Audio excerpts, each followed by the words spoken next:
Natalie Morris here with Quantum Command, and this morning I had a really interesting call, and I wanted to give you guys kind of an example of why mysterious symptoms can come up after the first client appointment, even though you have quantum release and you have all that good stuff happening in your body, and quantum release is working in the background and it's doing great.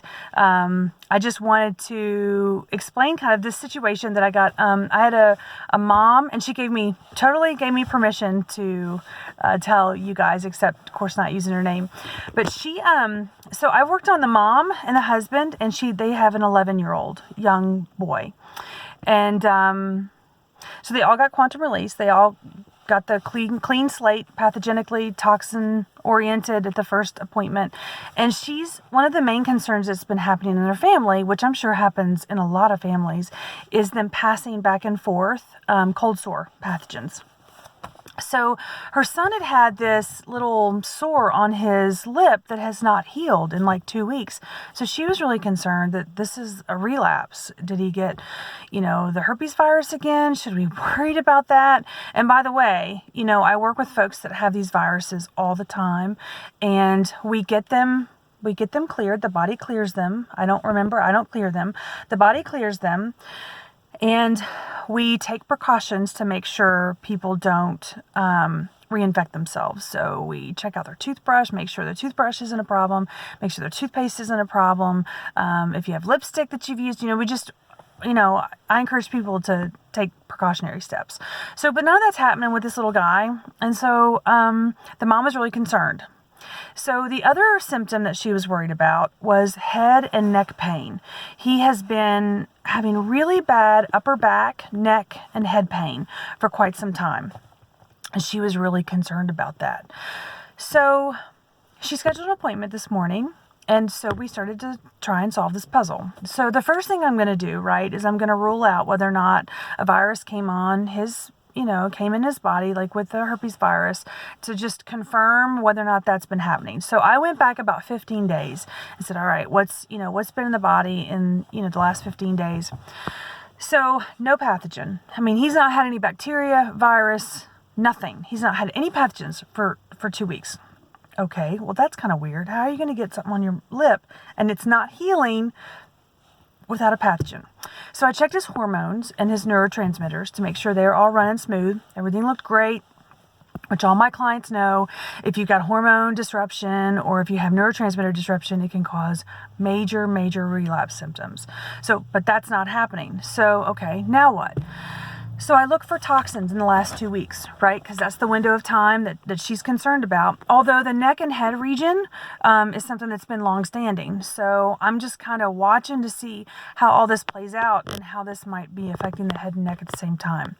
So I check for toxins, and lo and behold, we find a toxin. Now the toxin's long gone, okay, because of the quantum release. As soon as the toxin comes in the body, guess what happens?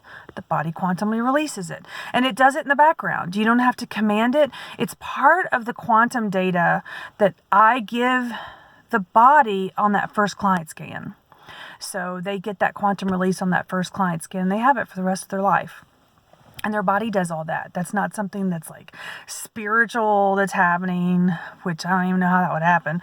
But there's nothing like weird. It's just quantum data that their body received and then implemented and is now part of the genetic information. So anyway, that's how quantum release works, is it literally is released outside the body as soon as the body gets something pathogenically or toxin oriented.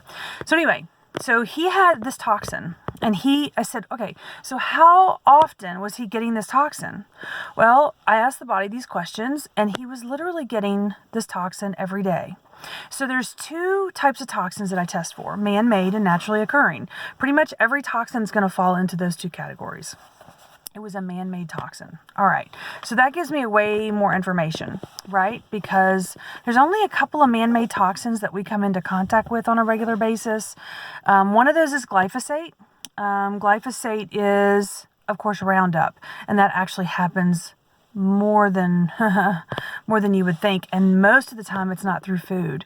Most of the time what happens, almost 75% of the time that people get glyphosate poisoning, is their dog or their cat has been in in an area of shrubs or, grass or whatever that's been sprayed with it, has gotten it on their fur. The dog comes back in and the owner touches it and gets glyphosate on their skin and gets glyphosate poisoning. I've had several cases of that. It's pretty brutal. But it's usually not through food. It's usually through a contactant. But that wasn't what this little boy was getting. He wasn't getting glyphosate. He was getting Teflon. So what was happening was every time he ate Teflon, because you get it through an ingestant. That's how you come into contact with Teflon. It goes into the stomach. And then once it goes into the stomach, the body immediately sends it up to the lymph system, the head and neck region. They're called the cervical lymph nodes. And the body quantumly releases it from the head and neck region of the lymphatic system. So think every single day he is coming into contact with this Teflon. It's immediately being sent to the lymph system. The lymph system is quantumly releasing it from there. And it's causing incredible amounts of pressure and stress in the lymph system. So when that happens, what ends up happening is this area is so pressurized that it cannot heal the other areas of the face or the skin, because the lymph system is our healing system. So he was getting, now we couldn't figure out, at first I was like, I don't know how a kid could be getting Teflon every day. That's crazy. I mean, I've had people get Teflon every day. It's usually from things like this, like these to-go mugs will be Teflon lined and people won't realize it. It doesn't happen very often, but you can also get it from Teflon pans. But as long as you've switched over to, the safe pans, you're not going to get Teflon poisoning very often. So I couldn't figure out how he did it. But this little guy, he is really smart. And he, of course, is listening in on the call because I'm testing him. He's like, could I be getting Teflon from styrofoam? And I said, well, I guess it's possible. He says, I have hot meals in styrofoam boxes every day for lunch. And I thought, well, oh my gosh, that is the only thing that he's probably doing every day on a regular basis that would expose him to a chemical like Teflon. And you know what happens to hot meals. When you put a hot dog down on a styrofoam plate, everybody's seen it where it's melted. The styrofoam plate, that's not good. Those toxins, those chemicals are being melted into your food. That's not good. And for him, it was leaching Teflon. Now, whether or not it's very likely that it is possible that the cooks in the back were cooking with Teflon and then putting it in styrofoam. It might not have been the styrofoam. It could have been the cooking, the original cooking in the big pan that they use. But it's more likely the styrofoam because it was consistent. It was every day. And the hot food was hitting that styrofoam and it was probably doing a good bit of melting and leaching with that heat transfer, and it was soaking up that Teflon. So every day he was getting Teflon through these styrofoam boxes. He was getting hot lunches in the cafeteria. And what was happening was every time he ate it, it went right up to the cervical lymph nodes. It was quantumly released. But it interfered with that system in the neck and head region. So this wouldn't heal. This would take forever to heal. And by the way, it wasn't from a virus. That was from an injury that he had in soccer practice or something. But it just wouldn't heal because the lymph system was totally stressed out because of this Teflon that kept coming in. Now, of course, when the head and neck region of the lymphatic system is overwhelmed and stressed, guess where you're going to have you're going to have head and neck pain. You have neck pain in that whole region. And he's had it for a really long time. And the quantum release was helping him because it was getting out of the body, but the body could never heal that. If he had not had quantum release, which he had not had, like a month or two ago, he would be building up that Teflon every day. So let's say the body could get rid of half of the Teflon. Let's say he got 99, which is a common number. And he can only get rid of half every day. He was still building up over and over. He was getting more Teflon in his body than his body could detox, because the lymph system can, detox the Teflon And actually, Teflon is 99% of the time is the cause of migraines.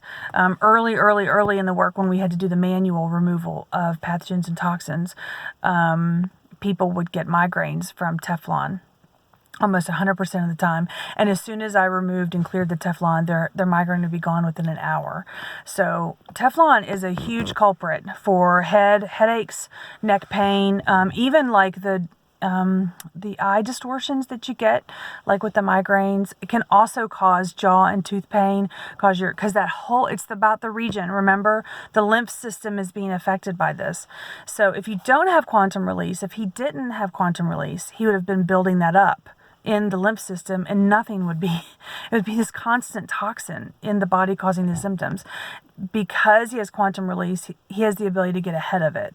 But it was still aggravating that system, so the body couldn't heal that head and neck region. So I thought it was really interesting. We were just putting that puzzle together today, and that is an example of how people will need a call after the first client appointment. I mean, a ton of this stuff can come up.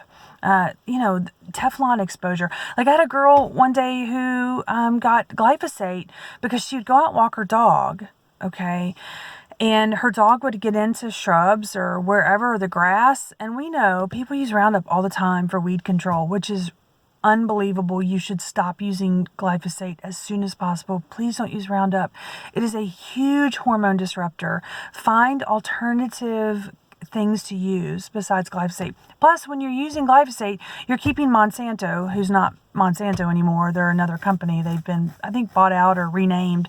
You keep them in business, and they're horrible, evil people. So, the dog will go out for the walk and then, come in the house, and the owner will, be petting the dog or whatever, and will get glyphosate on their body. And glyphosate disrupts like 25, 30 hormones. And it is, let me tell you, it is no picnic to go through a detox for that.